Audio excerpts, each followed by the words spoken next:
understand as a key stakeholder, you know the issues you are saying border on national security. They are serious issues.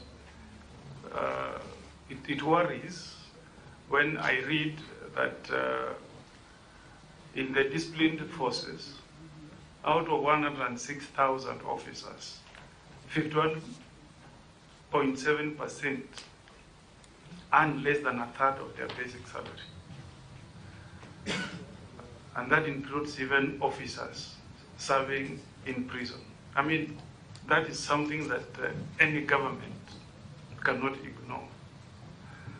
Now my question is, as a key stakeholder, and we are all here parliamentarians, did you get a chance to make a presentation before Parliament when we were dealing with the finance bill on issues of taxation, so that we cushion these Kenyans that play a very critical role, but who seem to be choking under serious taxation and the levies from the government of the day? Because it worries me, honestly, and anybody in government should be worried if this is the prevailing situation. Because a bank will not care about increase of taxes. The worst they can do is to come for your property auction. We have had cases of officers in the disciplined forces committing suicide. You know?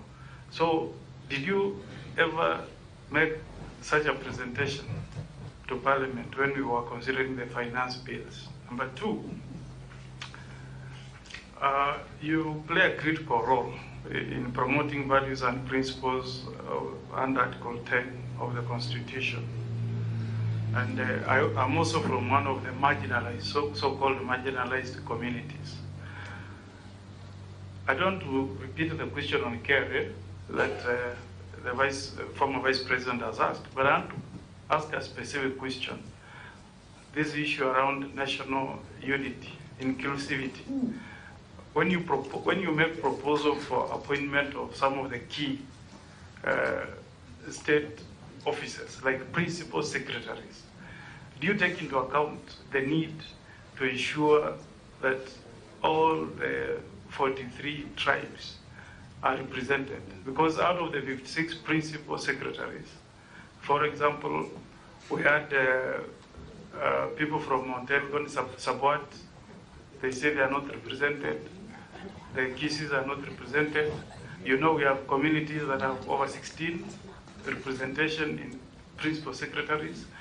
So is it that your recommendations are ignored, or you are the one, it's the commission that is breaching the national values under Article 10? Because we're having a conversation, we want to get a solution. Is the blame on PSC when you do interviews, do ranking, or the problem is with the appointing authority? Thank you. Thank you.